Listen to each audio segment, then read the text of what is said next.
Hello students, आज की इस वीडियो में मैं आपको बताऊंगा हरियाणा बोर्ड क्लास 12th का फिजिकल एजुकेशन का सैंपल पेपर 2023-24 के सेशन के लिए। शुरू करते हैं वीडियो को। मैं हूं अजय और आप देख रहे हैं CCL क्लास। लेकिन वीडियो शुरू करने से पहले बता दूं, अगर आपको 12th क्लास के किसी भी सब्जेक्ट के सैंपल पेपर सॉल्यूशन की वीडियो देखनी है या फिर आपको जो है फाइनल एग्जाम के लिए इंपॉर्टेंट क्वेश्चंस की वीडियो देखनी है, डिस्क्रिप्शन में जरूरी प्लेलिस्ट के लिंक मैंने ऐड कर रखे हैं, वहां से देख सकते हो। और अगर आपको पेपर्स विद आंसर की डाउनलोड करनी है या ओल्ड क्वेश्चन पेपर डाउनलोड करने हैं किसी भी सब्जेक्ट के या इंपॉर्टेंट क्वेश्चंस की PDF चाहिए तो वेबसाइट बता देता हूं। गूगल पर जाकर इस वेबसाइट पे विजिट कर लेना, cclchapter.com। इस वेबसाइट पर आपको सारी ज़रूरी चीज़ें मिल जाएंगी।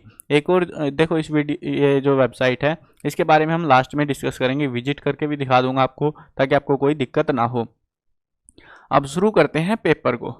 देखो, पहले तो आपकी समस्याओं के बारे में थोड़ा डिस्कस कर लेते हैं भाई, जो दुविधाएं आपके साथ हो रही है इस सब्जेक्ट में।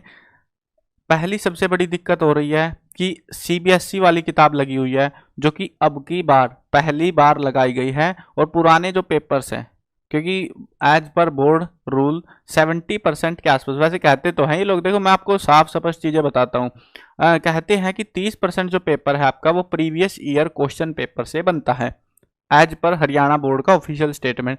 लेकिन एग्जैक्टली जो मैंने देखा है, लगभग 70% पेपर पिछले साल के पेपरों में से ही बन के आता है। और फिजिकल एजुकेशन में तो 90% के आसपास का डाटा था कुछ। लेकिन अब की बार पिछले साल का कोई पेपर काम नहीं आने वाला, जो कि सबसे बड़ी समस्या अब की बार हो चुकी है इस चीज़ में। अब मैं भी देखो, अब मेरे से कई सारे स्टूडेंट सोच रहे होंगे सर वीडियो क्यों नहीं बना रहे, इंपॉर्टेंट क्वेश्चन हमको चाहिए वो वगैरह।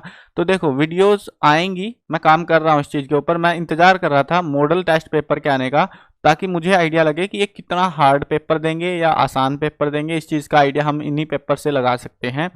तो खुश हो जाओ थोड़ा सा, पेपर जो है आपका फाइनल पेपर जो होगा वो आसान आने वाला है, डरना नहीं है। असर्शन रीजन वाले क्वेश्चन भी आसान आएंगे जो कि आपने सुने होंगे, और बाकी के जो क्वेश्चंस है वो भी आसान आएंगे, कोई डिफिकल्ट नहीं आएगा। और लगभग जो ये मान लो 30% जो पेपर आपका वो आपका प्रीवियस ईयर में जो पढ़े हुए हैं किताबें विताबें, जो भी चीज़ें आपने सीखी हैं उनमें से ही मिल जाएगा आपको। तो इतनी दिक्कत नहीं होने वाली। और हाँ, ये भी मत सोचना जो स्टूडेंट ये सोच रहे हैं कि CBSE की जो किताब है 100% पेपर उससे बाहर नहीं मिलेगा, मतलब एक भी क्वेश्चन बाहर नहीं मिलेगा, ऐसा अगर आप सोच रहे हो तो आप गलत हो। क्वेश्चन इससे बाहर के मिले हुए हैं सैंपल पेपर में ही, वो उसमें तो पूछो ही मत कि उसमें से मिलेंगे कि नहीं मिलेंगे। बट हाँ, लगभग 90% कह सकते हो कि आपका जो पेपर है वो इस किताब से बनेगा जो इन्होंने बोला था। अब देखते हैं यहाँ पे। हाँ, लेकिन ऐसा नहीं है कि किताब में कुछ मिलेगा ही नहीं, उसके रिगार्डिंग मिलेगा लेकिन वो कुछ काम नहीं आएगा वो मिला हुआ। चलो शुरू करते हैं पेपर को। ये जरूरी चीज़ ये थी जो मैंने शुरू में डिस्कस करी आपके साथ में, ताकि आपका थोड़ा डर कम हो जाए कि पेपर आसान आएगा कैसा रहेगा। और फिलहाल जो है इस वीडियो में मैं इस पेपर का सॉल्यूशन कराऊंगा, और साथ में कुछ चीज़ें जरूरी चीज़ें हैं, वीडियो को पूरी देखना, जरूरी चीज़ें हैं, एक्स्ट्रा पॉइंट्स हैं, MCQ कराऊंगा या बाकी चीज़ें कराऊंगा। एक्स्ट्रा जो पॉइंट्स हैं वो आपके साथ शेयर करूंगा, क्या क्या चीज़ें हैं जो आपको ध्यान में रखनी है। पेपर आएगा 3 घंटे का, मार्क्स होंगे 60। अब यहाँ पे पहला जो सेक्शन होगा वो होगा आपका ऑब्जेक्टिव टाइप क्वेश्चंस का। अब ये जो ऑब्जेक्टिव टाइप क्वेश्चन है ये मिलेंगे 6 मार्क्स के, एक नंबर के, जो आपको टोटल 15 क्वेश्चन मिलेंगे 15 मार्क्स के, जिनमें 6 शुरुआती MCQ होंगे। उसके बाद एक नंबर के या सेंटेंस टाइप के जो आंसर होंगे 6। उसके बाद में जो 3 क्वेश्चन होंगे वो होंगे असर्शन रीजन टाइप के क्वेश्चन। सारों को करते हैं, समझते हैं। पहला क्वेश्चन है 34 टीमों के नॉकआउट टूर्नामेंट के आधार पर कुल कितने मैच होंगे। इसके लिए आपको जो है, देखो मैं सारी चीज़ें एक्स्ट्रा भी बताऊंगा, ध्यान से सुनते रहना पेपर में। इस वीडियो को अच्छे से समझ लेना, काम आएगी ये वीडियो फाइनल एग्जाम में भी, इनमें से क्वेश्चंस मिलेंगे आपको। Total number of matches in a knockout tournament of 34 team, 34 टीमों के नॉकआउट टूर्नामेंट में कितने मैच होंगे। इसके लिए आपको जो है ये टीम बदल सकते हैं, कुछ भी रैंडम इनकी मर्जी देते रहें, फर्क नहीं पड़ता। अगर नॉकआउट टूर्नामेंट है तो जितनी टीम है उसमें से एक घटा दो, उतने नंबर ऑफ मैचेज आपके होंगे। यानी कि 34 टीम है तो 33 मैच, 50 टीम है तो 49 मैच, ऐसे करके तुम आसानी से निकाल सकते हो। और हाँ, इसके साथ में ये जरूरी नहीं है, ये पूछ सकते हैं कि 34 टीमों के नॉकआउट टूर्नामेंट में कितनी बाई दी जाएंगी, वो चीज़ भी पूछ सकते हैं। उसके लिए आपको फार्मूला याद होना चाहिए 2 की पावर n, यानी कि 2, 4, 8, 16 ऐसे करके होता है ना वो। तो ये चीज़ आपको पढ़ाई होगी टीचर्स ने भी। तो देखो ये वाला जो कंसेप्ट है 2 की पावर n, टू की पावर 1 2 होता है, 2 की पावर 2, 2 की पावर 3, 2 की पावर 4, ऐसे करके है ये। और इसमें जो भी आपको जितने भी नंबर ऑफ बाई निकालनी है, मान लो मेरे को 40 टीमों के लिए बाई निकालनी है, तो मेरे को क्या करना है, 40 से ज़्यादा टीमें चाहिए। अब छोटा एग्जाम्पल लेंगे ताकि आपको थोड़ा ईजी समझ आए। फिलहाल मेरे पास 15 टीम है खिलाने के लिए नॉकआउट टूर्नामेंट में, तो 2 की पावर n में हमको जो है जो भी नंबर ऑफ टीम दी जाएंगी उससे बड़ा अमाउंट लेना है। यहाँ पे 16 है, अगर मान लो 17 होती तो 17 के लिए हम 2 की पावर यहाँ पे 1 2 3 4 2 की पावर 5 वाला जो है लेते फिर, यानी जो कि 32 हो जाता। अब देखो यहाँ पे फिलहाल हमारा 15 टीम है, तो 16 माइनस 15 यानी कि एक बाई देनी है आपको। इस हिसाब से आपको पता लग जाएगा 16 टीम में कोई बाई नहीं, जो कि 2 की पावर n में रहेगा, ये चीज ध्यान रखना। और एक और चीज इसमें से पूछ सकते हैं, वो है लीग टूर्नामेंट होता है ना, 2 टाइप के टूर्नामेंट होते हैं, नॉकआउट और लीग। अब लीग टूर्नामेंट के कितने नंबर ऑफ मैचेस होंगे वो बता दो। तो सेम टीम 34 टीम है मान लो, तो आपको उसके लिए फॉर्मूला रहेगा n इंटू n की n माइनस 1 और डिवाइड बाई 2। अब n जो है यहाँ पे नंबर ऑफ टीम्स है, जैसे यहाँ पे 34 है, 34 गुणा 33 और बटे 2, ठीक है 17, और इसको गुणा कर लो, जो भी आएगा वो नंबर ऑफ मैचेस रहेंगे, इतने मैच वहां पे होने वाले हैं। ठीक है ना, समझ गए। ये तीनों में से कोई सी भी चीज पूछी जा सकती है, जरूरी नहीं है कि एमसीक्यू ही आएगा, इस कंसेप्ट पे क्वेश्चन जरूर मिलेगा आपको, और इसीलिए मैं ये चीज आपको सिखा रहा हूं, बता रहा हूं। नेक्स्ट जो है क्वेश्चन देखते हैं, क्वेश्चन नंबर 2, स्कोलियोसिस नामक विकृति किस अंग से संबंधित है। स्कोलियोसिस जो है एक पोस्चरल डिफॉर्मिटी होती है, ये किससे रिलेटेड है, यह है वर्टिब्रल कॉलम से रिलेटेड, जो कि एक्चुअली में जो हमारी रीढ़ की हड्डी होती है ना, वो ऐसे टेढ़ी मेढ़ी सी हो जाती है, तो उसको कहते हैं, उसका टेढ़ा हो जाना, उसको जो है यहाँ पे इस नाम से जाना जाता है, स्कोलियोसिस। विटामिन सी का मुख्य स्रोत क्या है। विटामिन, जो भी विटामिन के बारे में आपने बुक में पढ़ा है उनके सोर्सेज पता होने चाहिए, खासतौर पे विटामिन ए बी और सी। देखो पॉपुलर तो जो है मैंने अभी तक जो एग्जाम्स देखे हैं अलग अलग क्लासेज में, जो चीजें हैं या तो ए के बारे में पूछते हैं या सी के, सी सबसे ज्यादा पॉपुलर है। सी के एग्जाम्पल जरूर याद कर लेना, खट्टी जितनी भी चीजें हैं सब में विटामिन सी पाया जाता है, एग्जाम्पल्स देखने हैं उसके हिसाब से अंदाजा भी लगाना है। फिलहाल हमारे एग्जाम्पल में कोई खट्टी चीज नहीं है, तो यहाँ पे हमारा जो आंसर है वो है गवावा, अमरूद में जो है विटामिन सी पाया जाता है। अब देखो उसके लिए आपको एग्जाम्पल पढ़े होंगे तो याद रहेगा, नहीं तो ये तो आपके लक के ऊपर है। नेक्स्ट क्वेश्चन देखते हैं, सीट एंड रीच टेस्ट किसके लिए होता है। सीट एंड रीच जो है टेस्ट होता है, तो ये कंडक्टेड होता है किस चीज को चेक करने के लिए, तो इसमें हम टेस्ट करते हैं। देखो होता क्या है, ऐसा कुछ होता है, यहाँ पे ये जमीन है आपकी, यहाँ पे बैठते हैं, यहाँ पे दीवार में पैर लगा लो ऐसा कुछ करके, और यहाँ पे आपको पैरों को हाथ लगा, तो इसमें जो है ऐसा सा कुछ होता है शायद ये, तो ये होता है फ्लेक्सिबिलिटी, लचीलापन को टेस्ट करने के लिए। नेक्स्ट देखते हैं, त्वरण के नियम को भी कहते हैं the law of acceleration is also known as. Law of acceleration को जो साइंस पढ़ रहे हैं, साइंस स्टूडेंट है, उनको तो कोई दिक्कत नहीं होगी, उनको पता है मोमेंटम कहते हैं लॉ ऑफ एक्सेलरेशन, है ना। तो जिनको नहीं पढ़ रहे तो उनको थोड़ा ध्यान रखना पड़ेगा, मोमेंटम कहते हैं लॉ ऑफ ये एक्सेलरेशन को, ठीक है। नेक्स्ट क्वेश्चन देखते हैं, फार्टलैक ट्रेनिंग मेथड जो है डेवलप्ड कहाँ पर हुई थी। फार्टलैक प्रशिक्षण किस देश में विकसित हुआ, तो ये हुआ था स्वीडन के अंदर। ये जो है ना, इसके ऊपर ये फार्टलैक ट्रेनिंग जो मेथड है इसको डिटेल में कर लेना, एक दो और है शायद, कॉन्टिन्यूस ट्रेनिंग मेथड है, 3 है ये टोटल में, जो भी नाम मेरे को भी एग्जैक्टली ध्यान नहीं है, बट ये तीनों आपको अच्छे से याद होने चाहिए, खासतौर पे फार्टलैक ट्रेनिंग मेथड। इसमें से बहुत क्वेश्चन, मतलब क्वेश्चन आएगा, छोटा है बड़ा है, बट आने के चांसेस इस टॉपिक से ज़्यादा हैं, तो इस टॉपिक को अच्छे से करके जाना। तो फिलहाल हमारा इसका तो आंसर है स्वीडन। नेक्स्ट क्वेश्चन देखते हैं, खालिस्तान भरना है, खालिस्तान को विशेष ओलंपिक के संस्थापक के रूप में जाना जाता है, स्पेशल ओलंपिक फाउंडर कौन है यहाँ पे, तो वो है यूनिस केनेडी श्राइवर। इसकी स्पेलिंग दिखा देता हूँ आपको अगर ध्यान नहीं हो या बुक में ना मिले आपको, EUNICE यूनिस, और KENNEDY कैनेडी, और फिर है श्रीवर SHRIVER श्रीवर। हिंदी वाले भी देख लो, कहीं हिंदी में तुम गलत सलत टेप दो, अगर एग्जाम में आ गया यूनिस कैनेडी केनेडी श्राइवर, ठीक है, ऐसे करके लिखना, इंग्लिश वाले ऐसे लिख देना, हिंदी वाले ऐसे। देखो ये काम का क्वेश्चन है, अच्छा क्वेश्चन है। देखो हाँ एक और चीज़ है, इंपॉर्टेंट क्वेश्चन की वीडियो आपकी आएगी, टेंशन मत लेना, कहीं तुम सोच रहे हो कि सर आई नहीं वीडियो, कहाँ रह गई। काम कर रहे हैं यार, किताब हमको खुद पढ़नी पड़ रही है पहले तो पूरी फिर कुछ बना पाएंगे ना। उसके बाद है sprain is injury of. Sprain किसकी इंजरी है, लीगामेंट की इंजरी है, लिगामेंट, लिगामेंट हिंदी में मेरे को ध्यान नहीं है क्या बोलते हैं लिगामेंट को, शायद लिगामेंट ही बोलते होंगे।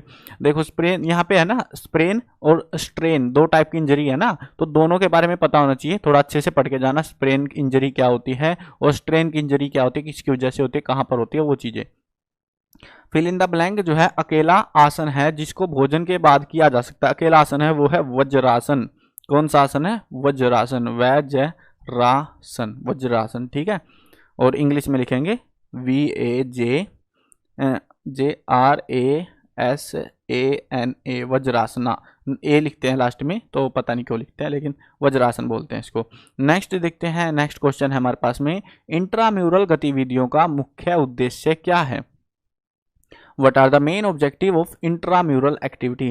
देखो इंट्राम्यूरल जो एक्टिविटी होती है, अगर हम इसका आंसर लिखेंगे तो to provide an opportunity for every student to participate in games and sports, यानी कि गेम्स, खेल होते हैं, स्पोर्ट्स होते हैं, उनमें पार्टिसिपेट करने की जो अपॉर्चुनिटी है वो हर एक स्टूडेंट को ये देता है।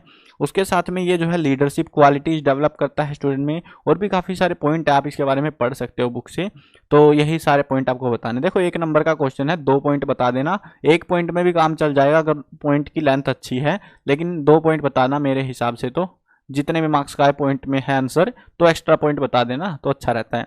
उस विकृति का नाम बताना है, डिफॉर्मिटी के बारे में बताना है जिसके लिए घुड़सवारी बहुत उपयोगी है, horse riding is very useful. वो होती है टांगे टूटी सी, ऐसे वाली जो है टांगे होती हैं, इसको जो है बोलते हैं नोकनी, घुटने ऐसे टक टक ऐसे करते हैं, वो मतलब टेढ़े हो रखे हैं, आपका शरीर ऊपर सीधा है, घुटने ऐसे हो गए, आपकी टांगे जो है अंदर की साइड झुकी हुई है ऐसे करके, तो उसके लिए जो है हॉर्स राइडिंग सबसे बेस्ट एक्सरसाइज बताई जाती है। हिंदी में मेरे को नहीं पता क्या बुलाते हैं इसको, इंग्लिश में नोकनी बुलाते हैं, क्योंकि यार देखो मैंने इंग्लिश मीडियम से पढ़ा हुआ है तो थोड़ी दिक्कत रहती है हिंदी मीडियम में भी समझने में।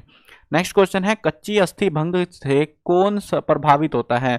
ग्रीन स्टिक फ्रैक्चर किसको होता है, वो होता है छोटे बच्चों को। कितने छोटे बच्चों को, जो बच्चे 10 साल से छोटे हैं उन सभी को जो है वो इससे प्रभावित होता है, ग्रीन स्टिक फ्रैक्चर, यानी कि नाजुक हड्डी बुलाते हैं ना बच्चे की, कहीं भी तुम जैसे हाथ की हड्डी होती है यहाँ पे पूरी, यहाँ पे उंगली है, ये जो है कोहनी है, तो यहाँ पे बीच में से हड्डी क्रैक हो जाती है बहुत बार, तो वो जो है इस वजह से बुलाते हैं ग्रीन स्टिक फ्रैक्चर, यानी कच्ची हड्डी है और वो टूट जाती है किसी भी छोटी मोटी चोट की वजह से भी, तो वो होती है ये ग्रीन स्टिक फ्रैक्चर।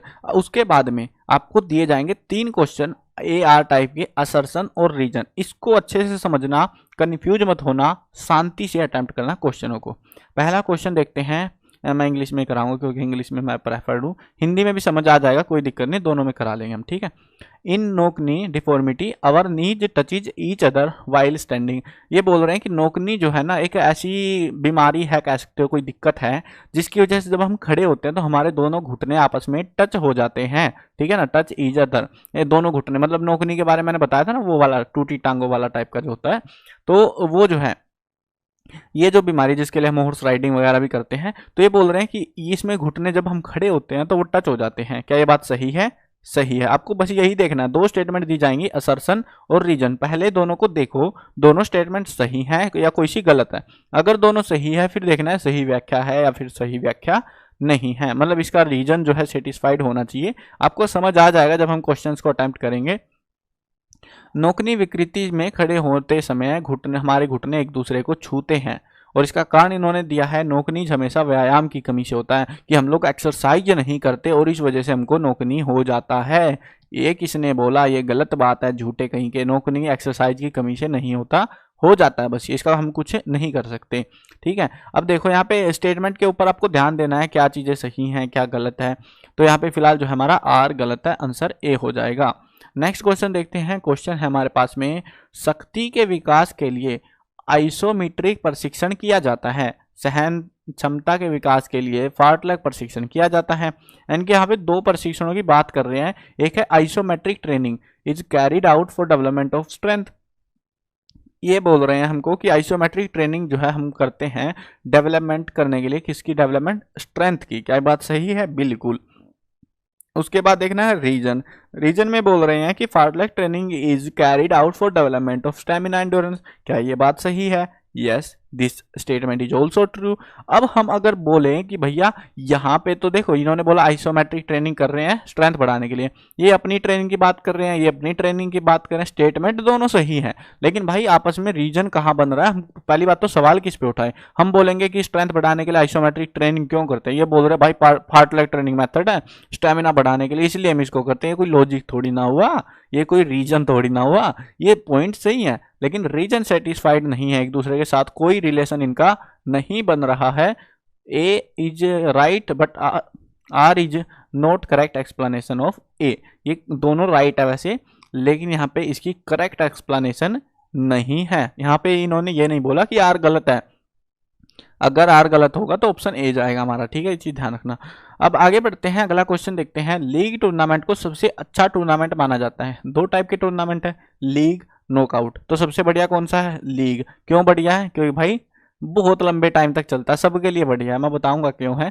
इसमें केवल कारण दे रखा है, इसमें केवल योग्य या सक्षम टीम ही जीत हासिल करती है। क्या ये बात सही है? बिल्कुल। तो दोनों बात सही है। अगर हम बोले अब कि लीग टूर्नामेंट को सबसे अच्छा टूर्नामेंट हम इसीलिए कहते हैं क्योंकि इसमें सही टीम जीतती है, यही तो बात है जो हम जानना चाह रहे हैं, हम बताना चाह रहे हैं। तो ये जो है इसकी ए और आर दोनों सही हैं और आर ए की सही व्याख्या करता है, ऑप्शन हो जाएगा तीसरा, ठीक है ना। तो ये चीज आपको ध्यान रखनी है, जब पढ़ोगे क्वेश्चन को आपको तब जाके ये समझ में आ जाएगी। यहाँ पे देखो इन्होंने क्वेश्चन ऑप्शन में देखो क्या बैंड बाजार किया, बड़े हरामी यार ये लोग, तो इन्होंने सैंपल पेपर में कुछ गांजा वांजा फूक लिया मुझे लग रहा है। देखो ऑप्शन पढ़ो, ए और आर दोनों सही हैं और आर ए की सही व्याख्या करता है, बात तो यही है। यहाँ पे बोल रहे हैं कि A is right but R is not correct explanation of A. भाई रहन दो यार बोर्ड वालों, इतनी गलती तो मत करो। देखो यहाँ पे जो है इन्होंने ऑप्शन ही ऊपर नीचे कर दिया, चौथा ऑप्शन तीसरा, तीसरा चौथा, ऐसे कर दिया। बट इसमें अगर इंग्लिश मीडियम में देख रहे हो तुम तो ऑप्शन डी होगा करेक्ट एक्सप्लेनेशन ऑफ ए, और इसमें जो है हिंदी मीडियम में तीसरा होगा। देखो फाइनल एग्जाम में ऐसी मिस्टेक नहीं मिलेगी, कहीं तुम सोचो फाइनल में भी मिलेगी, सैंपल पेपर में इतनी मेहनत नहीं करते बोर्ड वाले कभी भी, तो इसीलिए हो जाता है ऊपर नीचे कई बार, ठीक है। तो हमारा सही एक्सप्लेनेशन है। अब मैं बताता हूँ क्यों। क्योंकि देखो लीग टूर्नामेंट होता है एक तो उसमें मैचेस बहुत सारे होते हैं, जैसे कि हमने काउंट किया, जैसे अगर हमको 9 टीम के नॉकआउट टूर्नामेंट कराने हैं, सीधे नॉकआउट टूर्नामेंट कराने, तो थोड़े से मैचेज होंगे, 8 मैच में खत्म, है ना। लेकिन अगर लीग टूर्नामेंट कराएं तो मैच पता नहीं कितने सारे हो जाएंगे, है ना। कितने होंगे? 9 गुणा में 8 और बटे 2 4, 9 चौके 36, इतने सारे मैचेज होंगे। और इतने मैचेज में भाई पब्लिक को मजा आएगा देखने में, क्योंकि लंबा चलेगा मैच, बहुत दिनों तक चलेंगे।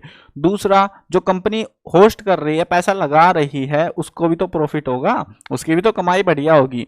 और तीसरा, सबको मजा आ रहा भाई, पैसा पैसा, और खिलाड़ियों को भी मजा आ रहा है क्योंकि रोज की रोज अवार्ड मिल रहे हैं, और सही टीम ही जीतेगी क्योंकि उनको बार बार मौके मिलेंगे जीतने के लिए। तो ये ऐसा कुछ रहेगा हमारा। देखो मैंने थोड़ा डिटेल में ये सारी चीज़ें पढ़ा रहा हूँ, तो इसीलिए मैंने बोला था वीडियो को ध्यान से देखना समझना, ताकि आपको जो है हेल्प मिले और सारी चीज़ें क्लियर होती चलें। उसके बाद जो सेक्शन आएगा वो आएगा very short answer type question का।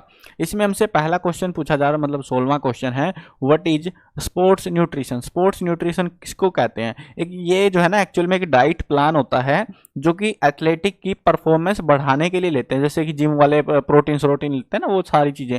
तो वैसे जो है इसको हम स्पोर्ट्स न्यूट्रिशन बुलाते हैं, किसी गेम की जो है को कह सकते हैं एथलेटिक की परफॉर्मेंस को बढ़ाने के लिए गेम में पार्टिकुलर।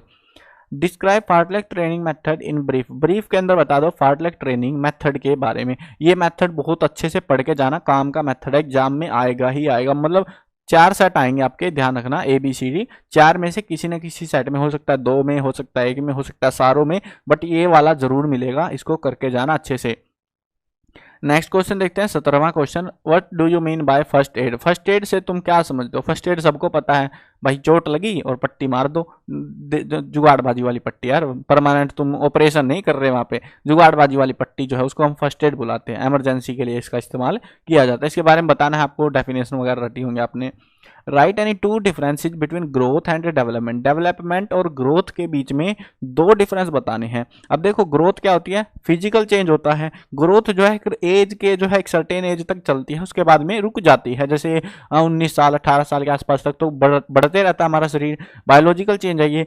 और उसके बाद में हमारा शरीर बढ़ना रुक जाता है, नहीं तो हम डायनासोर नहीं बन जाएंगे। अब उसके बाद में अगर हम डेवलपमेंट की बात करें तो डेवलपमेंट जो है हमारे बिहेवियरल चेंज के अंदर हमें देखने को मिलता है, और ये जो डेवलपमेंट है ये हमारी पूरी जिंदगी भर चलता रहता है। हम बचपन से जो है अपने आप में विकास करते रहते हैं, तरक्की करते रहते हैं। पहले मेरे को कंप्यूटर चलाना नहीं आता था, अब मेरे को कंप्यूटर चलाना आता है, हो सकता है आगे मुझे कुछ और भी आ जाए। ये ऐसे चलता रहेगा, ये डेवलपमेंट कभी रुकने वाला नहीं है अगर हम अपने आप को डेवलप करना चाह रहे हैं। लेकिन ग्रोथ रुक जाएगी क्योंकि ये हमारे कंट्रोल में नहीं है। तो ये दोनों में यही डिफरेंस है, और दो अंतर बताने हैं, दो अंतर मैंने आपको डिस्क्राइब कर दिए। और भी बहुत सारे डिफरेंस है, आप अपने हिसाब से लिख सकते हो। नेक्स्ट क्वेश्चन देखते हैं BMI। ये काफी इंपॉर्टेंट क्वेश्चन है, इसको अच्छे से करके जाना, करा दे रहा हूं, वैसे क्वेश्चन को दिक्कत नहीं आएगी आपको। BMI बॉडी मास इंडेक्स, इसका फार्मूला हमको लिखना है। पहले तो BMI की डेफिनेशन आपको लिख देनी है, BMI stand for body mass index, ये क्या क्या होता है वो चीज बतानी है। उसके बाद में फॉर्मूला लिखना है। फॉर्मूला क्या होता है बॉडी मास इंडेक्स का? बॉडी का मास, ठीक है, बॉडी का मास, जो भी मास है, मान लो मेरा वजन है 70 kg, ठीक है, वैसे ज़्यादा ही है लेकिन कोई ना, अब जैसे मेरा वेट है, ठीक है, फिलहाल वो बॉडी का मास है, और अपोन में जो है यहाँ पे हमको नीचे लिखना है हाइट का स्क्वायर, जो भी हाइट है उसका स्क्वायर करना है। जैसे मान लो मेरी हाइट है 6 फीट की, तो 6 का स्क्वायर करना है, तो इस हिसाब से आपको करना है, और ये रहेगा BMI का फॉर्मूला। अब यहाँ पे और भी एड ऑन चीज़ें बता देता हूँ, ये इतना सा ही लिखना है आपको। तो अगर बॉडी मास इंडेक्स, यहाँ पे आपकी बुक में एक टेबल वेबल दे रखी है जिसके हिसाब से स्टैंडर्डली BMI बता रखा है 18.5 से लेके 25 के बीच में, 25 के बीच में अगर आपका BMI आ रहा है तो वो नॉर्मल है, नॉर्मल है। अगर नीचे आ रहा तो बेकार है, ऊपर जा रहा तो भी बेकार है, ठीक है, ये ध्यान रखना। यहाँ पे ऊपर जाएगा तो तुम ज्यादा मोटे हो रखे हो, नीचे हो तो तुम कुपोषण के शिकार हो। तो अपना BMI कैलकुलेट करते हैं, इसकी वजह से, इसकी मदद से ये चीजें होती है कैलकुलेटर टाइप की, मतलब ये एवरेज स्टैंडर्ड क्राइटेरिया देता है सबको। नेक्स्ट क्वेश्चन देखते हैं, what do you know by food intolerance? खाद्य असहिष्णुता से आप क्या समझते हैं? हम लोग खाना खाते हैं, बिल्कुल खाते हैं, लेकिन कभी कभी खाना हमारा पचता नहीं है, डाइजेस्ट नहीं होता, तो वही दिक्कत है। When body can not digest a particular food, उसी को हम कहते हैं फूड इंटॉलरेंस। समझ गए? नेक्स्ट क्वेश्चन देखते हैं, इसको आप डिटेल में अच्छे से कर लेना, मैंने सिंपल बता रहा हूँ आपको आसानी से, ताकि तुमको याद आ जाए कौन कौन से टॉपिक हैं जो कि बुक से आपको करने हैं। इस वाले पेपर के जितने टॉपिक्स हैं वो आपको अच्छे से करने हैं। और एक और चीज, इस वाले पेपर की आंसर की बोर्ड ने दी है, लेकिन इस पेपर की नहीं दी है। मुझे नहीं पता भाई, मतलब बोर्ड वाले क्या कर रहे हैं, लेकिन ऐसा नहीं है कि आपके साथ ही पोपट काटा जा रहा है। बाकी जो क्लासेज है ना उनके साथ भी यही हाल है। फिजिकल एजुकेशन में पेपर कुछ और दे दिया, आंसर की कुछ और दे दी, लेकिन मैं आपको बताता हूं आंसर की के अंदर आपको क्वेश्चन और उसके साथ में उसका आंसर दे रखा है, वो वाले क्वेश्चन जरूर कर लेना। आंसर की का भी लिंक और साथ में उसका लिंक मैं दोनों इकट्ठे डाल रहा हूँ वेबसाइट पे, वहां पे जो है मैं लास्ट में विजिट करके बता दूंगा कैसे कहाँ से होगा। इसमें जो है आंसर की वाला जो पेपर है, पेपर ही एक्चुअल में वो, उसको डाउनलोड कर लेना, उसमें लॉन्ग क्वेश्चंस दे रखे हैं बोर्ड ने, और साथ में ये वाले क्वेश्चन, इनको जरूर करके जाना। इनमें से क्वेश्चन रिपीट हो सकते हैं, अच्छे क्वेश्चन बना रखे सारे के सारे। What are the isokinetic exercise, give an example. Isokinetic exercise कौन सी होती है? ये वो एक्सरसाइज होती है जिसके अंदर हम एक स्पेसिफिक मसल कॉन्ट्रैक्शन की मदद से जो है अप्लाई करते हैं, और एक स्पेसिफिक मसल को जो जब हम ट्रेन कर रहे होते हैं तो उसको हम कहते हैं लिमिटेड, मतलब कह सकते हैं फुल रेंज ऑफ मोशन जिसके अंदर दिखाई पड़ता है एक्चुअल में, उसको हम आइसोकाइनेटिक एक्सरसाइज कहते हैं। जैसे कि वेट ट्रेनिंग हो गई, एक हाथ में डंबल उठा के भटक रहे हो तुम, तो वैसी वाली जो है, ऐसी ऐसी और भी बहुत सारी है। ट्रिपल जंप हो गई, स्कीपिंग हो गई, स्विमिंग हो गई, जिसमें आपकी पूरी मतलब ऐसे मसल्स जो है ना, पार्टिकुलर मसल पे पूरी पावर लग रही है और वो दिख भी रही है कि पावर लग रही है, तो वो वाली एक्सरसाइज उनको कह रहे हैं हम आइसोकाइनेटिक एक्सरसाइज। उसके बाद में नेक्स्ट जो टॉपिक है वो है काइनेशियोलॉजी। इसको हम क्या कहते हैं? शरीर क्रिया विज्ञान। अंकी बिंदी क्यों लगाए भाई? विज्ञान को परिभाषित करना। इसको हम जो है यहाँ पे क्या कहेंगे? ये होती है study of human body movement. हमारे शरीर की जो क्रियाएं होती है, जो एक्सरसाइज मूवमेंट होती है, उसकी पढ़ाई। और साथ में जो है ये क्यों करते हैं एक्चुअल में बताता हूँ। And physical activity and sport affect our daily life, यानी कि जो फिजिकल एक्टिविटी हम कर रहे हैं, जो स्पोर्ट्स कर रहे हैं, जिम कर, कुछ भी कर रहे हैं, वो हमारे डेली लाइफ को कितना अफेक्ट कर रहा है, उस चीज की पढ़ाई होती है। यानी कि शरीर में जो भी हम कर रहे हैं, एक्सरसाइज या भटक रहे हैं, कुछ भी कर रहे हैं, उससे हमारे शरीर पर क्या असर पड़ रहा है, उसकी हम जो पढ़ाई करते हैं उसको हम कहते हैं काइनेशियोलॉजी। ठीक है, डेफिनेशन अच्छे से करके जाना तुम, जो भी आपकी बुक गाइड में दे रखी होगी। उसके बाद नेक्स्ट क्वेश्चन आते हैं short answer type question. Short answer type question का पहला क्वेश्चन है, मतलब 22वां क्वेश्चन एक्चुअली में, mention the various type of soft tissue injuries, नरम ऊतकों की चोटों का उल्लेख करो। देखो हमारे शरीर में चोट लगती रहती है, कभी हड्डी टूट गई, कभी स्किन टूट गई, कभी लिगामेंट टूट गए, चलता ही रहता है, कुछ ना कुछ टूटता ही रहता है। अब सॉफ्ट टिश्यू इंजरीज वो इंजरी होती है जिसमें हमारी स्किन या मसल की इंजरी या लिगामेंट की इंजरी होती है, यानी कि बेसिकली जिसके अंदर हमारी हड्डी का कुछ लेना देना नहीं है, तुम्हारी खाल उखड़ गई है पूरी, या तुम्हारी जो है मोच वोच आ गई है, वो टाइप की इंजरी होती है सॉफ्ट टिश्यू इंजरीज। उनके बारे में आपको बताना है, स्प्रेन स्ट्रेन वगैरह जो भी आपने पढ़ा होगा उन चीज़ों के बारे में। और साथ में अब बुक में तो देर रखा था, देखो मैं बुक के हिसाब से बताऊं, एब्रेशन, कॉन्ट्यूशन, लैक्रेशन, इंसिएशन, ऐसे ऐसे नाम दे रखे थे। तो अगर आपने वो पढ़ रहे हो तो वो पढ़ लेना, जो भी आपको मिले आपकी बुक में इसके रिगार्डिंग वो आप पढ़ सकते हो। देखो मैं अगर अपने हिसाब से बताऊंगा फिर तुम्हें बुक में नहीं मिला और ज़्यादा दिक्कत होती है। डिस्कस ऑप्शन में क्वेश्चन दिए जा रहे हैं, यहाँ पे 2 क्वेश्चन, हर एक सेक्शन में 2 क्वेश्चन आपको ऑप्शन में मिलेंगे जो कि आपको थोड़ी सी राहत प्रदान करने वाले हैं। अस्थि भंग के कारणों पर चर्चा कीजिए। फ्रैक्चर के बारे में बताना कि फ्रैक्चर जो होते हैं, हड्डी वड्डी टेढ़ी मेढ़ी टूट गया जो भी सीन होते हैं, तो उसके पीछे क्या रीजन होते हैं, रीजन बताने हैं, ठीक है ना। ये इंपॉर्टेंट क्वेश्चन है, इसको अच्छे से करके जाना। इसमें जो है आपको पॉइंटों में लिखना है, ये कारण है, ये कारण है, वैसे करके। उसके बाद में जो है आपको आगे मिलेंगे, देखो मैं सारे क्वेश्चन कराता रहूंगा तो यार बहुत टाइम लग जाएगा, मेन से टॉपिक्स में करा दूंगा। ये जो क्वेश्चन है ऐड ऑन क्वेश्चन है, ये कह सकते हो एक टाइप से, लेकिन आपको सारे करने हैं, बुक में मिल जाएंगे, बड़े टॉपिक्स हैं इसलिए मैं इनको इतना डिटेल में नहीं करा रहा। और छोटे क्वेश्चन बुक में कभी मिल जाते कभी नहीं मिलते, तो इसलिए मैंने उनको डिटेल में करा दिया है, ऐड ऑन चीज़ें बता दी आपको। और अभी जो बड़े क्वेश्चन है आप बुक वगैरह से देख लेना, कर लेना। स्पाइनल पोस्चरल डिफॉर्मिटी, जिसमें आपकी हड्डी जो है टेढ़ी मेढ़ी हो जाती है, लहरा जाती है रीढ़ की हड्डी, उसको कहते हैं ये, और इसके बारे में आपको पढ़ना है। इसके अंदर कारण क्या है वो बताना है, और प्रिकॉशंस क्या क्या आप कर सकते हो अपनी हड्डी को टेढ़ा होने से बचाने के लिए। लॉज ऑफ मोशन बताने, इनर्शिया विनर्शिया जो भी हैं वो चीज़ें। मेरे को ये क्वेश्चन पढ़ के तो फिजिक्स की याद आ गई भाई। नेक्स्ट क्वेश्चन देखते हैं, explain development characteristic during childhood, बाल्यावस्था, बचपन में के दौरान विकास की विशेषताओं की व्याख्या कीजिए। बचपन में हम अपना जो डेवलपमेंट है वो क्या क्या कर सकते हैं, क्या क्या हमारे ऊपर असर पड़ते हैं, वो सारी चीजें हमको एक्सप्लेन आउट करनी है। What are the changes that take place in cardiovascular system by doing regular exercise, नियमित अभ्यास करने से, एक्सरसाइज करने से कार्डियोवास्कुलर प्रणाली में क्या क्या परिवर्तन, आपका जो शारीरिक ढांचा कह सकते हो, तो मसल्स का जो ढांचा है, बेसिकली मसल्स है ना हड्डियों के ऊपर, तो बोल रहे हैं कि उसमें जो है उस सिस्टम के ऊपर क्या असर एक्सरसाइज करने से देखने को मिलता है। आपके डोले का साइज बढ़ जाता है, ये वो वही सारी चीजें बतानी है, इंप्रूवमेंट होती है, एंडोरेंस बढ़ता है, वो सारे पॉइंट चिपकाने हैं इनको तुमको। नेक्स्ट क्वेश्चन देखते हैं, प्रशिक्षण के दौरान अति भार और अनुकूलन में क्या अंतर है। What is relationship between load and adaptation during training program. 2 type के ट्रेनिंग होते हैं, एक तो एडेप्टिव होता है, एक लोड वाला जिसमें वजन उठा के करते हैं, तो उसके बारे में बताना है कि उनका आपस में क्या रिलेशन है, क्या बेनिफिट वगैरह है। नेक्स्ट क्वेश्चन है, प्रतियोगिता में भाग लेने की तैयारी करने वाली टीमों के लिए मनोविज्ञान की भूमिका का क्या वर्णन है, यानी कि साइकोलॉजिस्ट का क्या काम है कि वो, अगर आप टूर्नामेंट की तैयारी कर रहे हो, क्योंकि हम लोग फड़क जाते हैं, डर जाते हैं भाई, तो उसकी वजह से हमें क्या चाहिए, एग्जैक्टली एक ऐसा कोई बंदा चाहिए जो हमको मोटिवेट करते रहे, है ना, ताकि हम डर ना जाए। तो वही चीजें हैं और उसी के बारे में आपको बताना है साइकोलॉजिस्ट का क्या काम होता है। उसके बाद आएंगे आपके पास में लॉन्ग आंसर टाइप क्वेश्चन।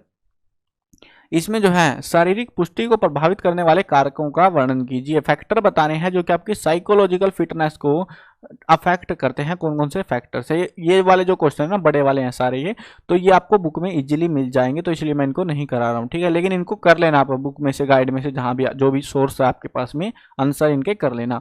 विशेष आवश्यकता वाले बच्चों के लिए शारीरिक गतिविधियां किस प्रकार सहायक है वो बताना हमको। Physical activity helpful for children with special needs. गोल कंधों के क्या कारण हैं, इसके उपचारात्मक उपायों का वर्णन कीजिए। कोज ऑफ राउंड शोल्डर जो है एक्चुअल में एक दिक्कत होती है, तो उसको कैसे हम ठीक करते हैं, वो सारी चीजें बतानी आपको। डायबिटीज, जिसको हम बेसिकली हिंदी में लोकल भाषा में शुगर बुलाते हैं, शुगर हो रखा है किसी को, वो चीज़ है ये। तो ये क्या होता है सबको पता है। Discuss the procedure, benefit and contradictions of, कौन सा आसन है ये, भुजांग आसन, भुनांग लिख रखा है स्पेलिंग गलत है। तो भुजांग आसन के जो बारे में हमको बताना है कि इस प्रक्रिया में जो भुजांग आसन है उसका क्या इंपॉर्टेंस हो सकता है इस डिसीज को लेके, वो बताना है। नेक्स्ट हमारे पास आएंगे 30 क्वेश्चन मिलेंगे टोटल आपको। 30वां क्वेश्चन है draw knockout fixture for 24 teams. ये मैं आपको ड्रा करके दिखाऊंगा अच्छे से, कोई दिक्कत नहीं पड़ेगी आपको, इसको मैं अच्छे से समझाऊंगा, ठीक है। अभी इसी वीडियो में, कहीं तुम सोचो दूसरी में मिलेगा, इसमें ही समझा रहा हूँ।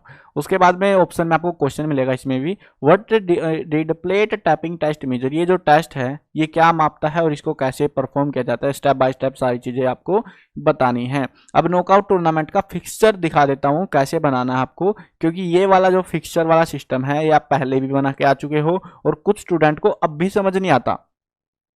और इस वाले क्वेश्चन, ये वाला जो है ना फिक्सचर बनाना, अब की बार भी एग्जाम में, फाइनल एग्जाम में देखने को मिल सकता है, तो इसको अच्छे से करना है हमको। अब देखते हैं कैसे बनाना। मैं पूरी स्क्रीन हटा दी है, पेपर वेपर सब गायब कर दिया है। अब देखते हैं करना कैसे है, ठीक है। मैं आपको बताता हूं, इन्होंने 24 टीम, कितनी भी टीम हो, 24 बोला है, 24 थोड़ी ज्यादा हो गई हमारे लिए, लेकिन कोई दिक्कत नहीं है, मैं बनाता हूं जुगाड़ करके। 1 2 3 4 5 6 7 8 9 10 आ भी जाएंगी, 11 12 13 14 15 16 17 18 19 20 आई भी नहीं यार, ये तो गड़बड़ हो गई, ये तो वापिस लिखना पड़ेगा, रुको छोटा छोटा लिखते हैं बार। 1 2 3 4 5 6 7 8 9 10 11 12 13 14 15 16 17 18 19 20 21 22, हाँ बाकी एटलीस्ट 23 24, ठीक है। आपको जो है पहले क्या करना है, ऐसे पन्ने पे पूरा एक पन्ना चाहिए, मस्त आपको जगह चाहिए होगी, 24 टीम लिख देनी है, ठीक है। उसके बाद आपके जो है ना इसमें 2 फॉर्मूले काम आएंगे। पहला है वो है बाई निकालनी, क्योंकि बाई निकालनी जरूरी है, बाई के बिना आप कुछ नहीं कर सकते, तो बाई भी निकालनी जरूरी है। अब बाई निकालने के लिए फॉर्मूला मैंने बताया था शुरू में ही वीडियो के, 2 की पावर n। अब फिलहाल जो है 24 टीम है, 2 4 8 16 और उसके बाद 32, ठीक है। अब देखो 24 टीम है हमारे पास, इससे बड़ी संख्या है 32, तो आपको करना क्या है, 32 में से जो है घटा देना है 24 को। कितने बचे, 6 यहाँ पे और 2 8 हो गए, तो हमको 8 बाई देनी है टोटल, ठीक है। बाई निकल गई। अब बाई देनी कैसे है, जितनी भी टीम है उनको आधे में बांट लो। अभी 24 है तो 12/12 हो जाएगा यहाँ से।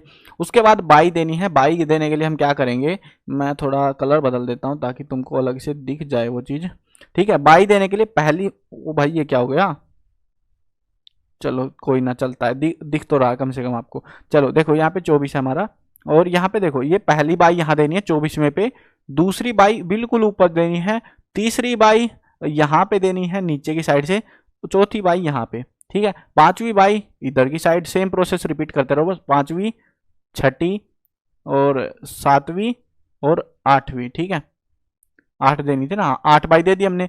उसके बाद हमको क्या करना है, उसके बाद जो टीम बच गई उनके मैच करा दो, ठीक है।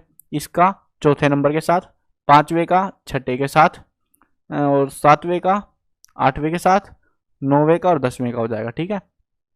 नीचे से 15-16 का मैच हो जाएगा, 17-18 का आपस में मैच होगा, 19-20 का हो जाएगा, 21 और 22 का हो जाएगा। बाकी टीम जो है इस वाले राउंड में गेम नहीं खेलेंगी, ठीक है। ये सब हो गया क्लैरिफाई। उसके बाद में जो है ये वाले राउंड में हमने बाई दिया है, ऐसा नहीं कि सब में बाई मिल गई, भाई मौज काटो तुम अब, ठीक है। उसके बाद इनका जो है आपस में मैच होगा, इनका तो मैच होगा आपस में, उसके बाद में इनका भी मैच होगा, इनका भी एक मैच होगा और इनका भी एक मैच होगा, इन दोनों टीम में, क्योंकि विनर तो एक ही रहेगी ना। दो नॉकआउट में क्या होता है, जो जीत गया वो जीत गया, जो हार गया वो बाहर गया, तो वैसा होता है। अब यहाँ पे इसका, इन दोनों, ये वाली टीम है 11वीं 12वीं, ठीक है, इनका मैच हुआ, इन दोनों का एक मैच होगा, और फिर इसके बाद इन दोनों का, जो जिनको बाई मिली थी सेकंड राउंड में मैच होगा उनका। उसके बाद इनका आपस में मैच कराते जाओ, ठीक है। ये मैच हो गया। एक चीज ध्यान दे रहे हो, ये नीचे वाली ऊपर वाली से कंफ्लिक्ट नहीं कर रही अभी तक। उसके बाद यहाँ पे ये टीम और यहाँ पे ये टीम, मतलब 2 डिवीजन बन जाते हैं एक्चुअल में। उनमें से जो फाइनल टीम होती है उनकी फिर आपस में लास्ट में लड़ाई होती है, और फिर जो है यहाँ पे बनता है हमारा विनर, ठीक है। समझ में आ गया ना। यहाँ पे कितनी भी नंबर ऑफ टीम्स दे दे, आपको क्या करना है, बाई निकालनी है। क्या निकालनी है, बाई निकालनी है। बाई के लिए फॉर्मूला है, जितनी भी आपको 2 की पावर n है, जितनी भी संख्या दी गई है, कितनी भी टीम दे दो कोई फर्क नहीं पड़ता, 10 12 15 16 18, ठीक है, आपको क्या करना है, सिंपल 2 की पावर n लगा दो। ऐसे याद नहीं होता, देखो ज्यादा बड़ी टीम नहीं देते एग्जाम में, क्योंकि छापना है तो पेपर छोटा ना पड़ जाए। तो ये लोग ज्यादा से ज्यादा मैक्सिमम 32 तक जाते हैं, उससे आगे नहीं जा सकते, उससे नीचे ही रहते हैं एक्चुअल में। तो आपको ये याद कर लो, या तो 2 4 8 16 और फिर 32, ठीक है। तो इसको जो है ना ऐसे मान लो तुमको 2 की गुणा करते चलना है, 2 दूनी 4, 4 दूनी 8, 8 दूनी 16, 16 दूनी 32, ऐसे करके याद कर लो। कैसे 32 दूनी 64 हो जाएगा, फिर वैसे ही है, सेम जो प्रोसेस है ना वही है ये। 32 दूनी 64, अगर उससे आगे 32 से आगे टीम मिल गई तो 64 भर देना है, उससे 64 में से घटाना है, फिर उसमें जितनी बाई मिलेंगी वो इस हिसाब से देना है। मैंने नंबर आपको देके दिखाए हैं ताकि आपको सारी चीजें समझ आ जाए। बाई देते टाइम गड़बड़ मत करना, यहाँ पे सारी चीजें हाईलाइट करना, बाई 1 बाई 2 बाई 3। और बाई देखो मैंने तो ऐसे लिख दिया आपके लिए, आगे की साइड लिखना है, जैसे नंबर दोगे ना उसके आगे लिखना है बाई 1, जहां जिसको भी दे रहे हो 2 3 4, ऐसे आगे की साइड उसके लिख देना है, ब्रैकेट सी डाल के कुछ भी हाईलाइट करके। तो इस तरीके से आप कर सकते हो और आपका एक नॉकआउट फिक्सचर तैयार हो जाएगा, जो भी आपका जिस संख्या के लिए टीमों के लिए वो आपको बोलेंगे। आई होप समझ में आ गया होगा ये चीज़ कैसे आपको करनी है। फिलहाल 24 टीम जो इन्होंने दे रखी थी उसका मैंने बना के दिखा दिया है, समझा दिया अच्छे से, गलती मत करके आना इस वाले फिक्सचर में। और बाकी इंपॉर्टेंट जो क्वेश्चंस बनेंगे आपकी बुक के लिए फाइनल एग्जाम के लिए वो मैं बना दूंगा, उन पे काम चल रहा है, थोड़ी रिसर्च करनी पड़ती है यार, पढ़ना पड़ता है, टाइम लगेगा, बट हाँ बना दूंगा मैं। दोनों मीडियम के लिए कोशिश करूंगा, दोनों के लिए बना दूं, तो ताकि आप में से किसी को भी दिक्कत ना हो। अब जो है दूसरी चीज़, अगर आपको बुक वगैरह, सॉरी बुक नहीं, मतलब अगर आपको जो है पेपर वगैरह डाउनलोड करने हैं, सैम्पल पेपर इस सब्जेक्ट के, मॉडल पेपर यहाँ पर मिल जाएंगे। ये जो है इसके लिए आपको गूगल पे जाके cclchapter.com सर्च करना है, ऊपर ही वेबसाइट आ जाएगी। उसके बाद इसको खोलना है, मोबाइल में खोल रहे 3 डंडे से मिलेंगे, उनको खोल लेना और उसके बाद ये चीज़ें दिखेंगी आपको। मॉडल पेपर में आपको सारे सैंपल पेपर मिल जाएंगे विद सॉल्यूशन, या कह सकते हो विद आंसर की आपको यहाँ पे मिल जाएंगे। अगर पुराने पेपर देखने हैं किसी सब्जेक्ट के वो यहाँ पे मिलेंगे। इंपॉर्टेंट क्वेश्चन जो भी हम अपडेट करेंगे, कुछ सब्जेक्टों के हो रखे हैं अभी फिलहाल भी काम कर रहे हैं उनके ऊपर रेगुलरली, इंपॉर्टेंट क्वेश्चन हम यहाँ पे अपडेट कर देंगे। फिलहाल जो है हिंदी हो गई, फिजिक्स वगैरह 2-3 सब्जेक्टों के करे हैं हमने और बाकियों पे काम चल रहा है, ठीक है। अगर कोई हम पेड मटेरियल लॉन्च करते हैं वो आपको यहाँ पे मिल जाएगा।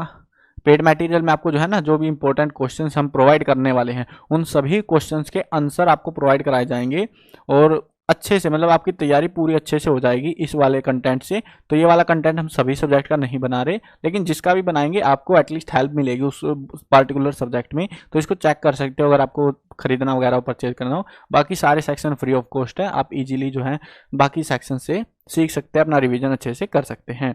आई होप समझ में आ गया होगा और आपके सारे डाउट क्लियर हो गए होंगे। फिजिकल एजुकेशन का पेपर कैसा आएगा, कितने क्वेश्चन क्या क्या आपका रहने वाला है। चलो मिलते हैं नई वीडियो में, बाय बाय।